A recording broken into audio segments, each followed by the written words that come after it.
Time now for Inside Out as we're joined by SNY NFL Insider Connor Hughes. And Connor, let's get right to it. You're not a doctor, but you know this team well. So what are you hearing and what's your gut telling you about Zach Wilson's availability for Sunday against the Ravens? Yeah, not only am I not a doctor, I didn't even say it a Holiday Inn Express, so I'm unprepared for this hit, if you will. But no, man. Look, I mean, I think that right now the Jets are saying all the right things as it pertains to Zach Wilson. I think that they have their fingers and their toes crossed as it pertains to Zach Wilson. But if you listen and kind of read between the lines of everything that the Jets have said to this point, you've heard about how they are very hell-bent in waiting until he is 110% before putting him on the field. He obviously has not had a practice yet, except for before that preseason game against the Philadelphia Eagles. So when you take all of that into consideration, I personally think that it would probably be unlikely, if you will, that Zach Wilson plays here against the Baltimore Ravens in the opener, but we'll see. You know, maybe his knee responds incredibly well. Maybe he does heal faster than the Jets expected. And if that's the case, maybe he gets on the field. But if I was a betting man, I would say that it's probably unlikely that Zach Wilson plays there in the opener. Week 3 or week 4 is probably more likely for him. Solid information, also solid effort to try to get us a new sponsor for this segment. I like that. All right, we just heard from Robert Saleh. Multi-purpose. There you go. And the phrase from the coach that jumped out to me was "rip the Band-Aid off." You touched on this a moment ago, but how much will not playing since August 12th impact when Wilson returns to action?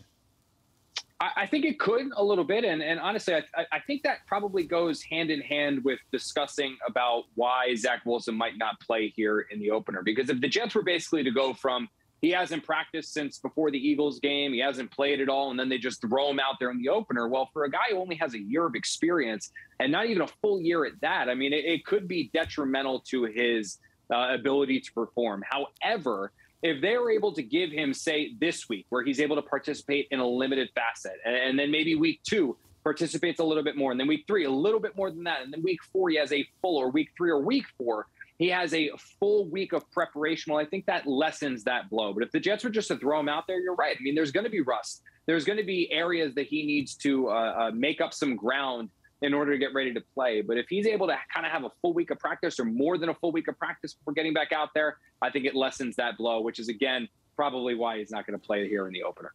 All right, Connor, let's go back to the opener, and let's go with your gut and say it's Joe Flacco on Sunday. How different will the game plan be with the veteran running the show instead of Wilson?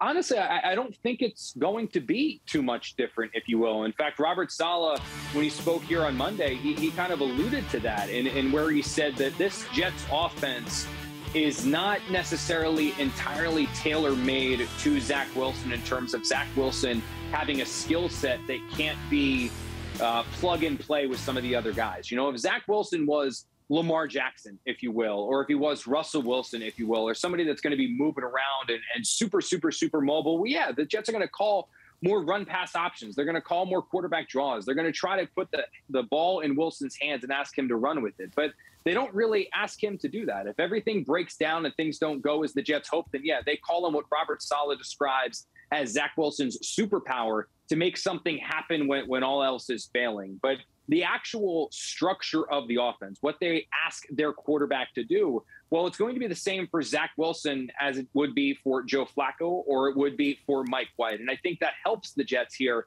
in the situation where Zach Wilson's forced to miss some time. Joe Flacco starting against the Ravens is in a season opener. They'll certainly love that storyline down in Baltimore. Connor Hughes, thanks for joining us here on Geico Sports Night. Thank you, guys.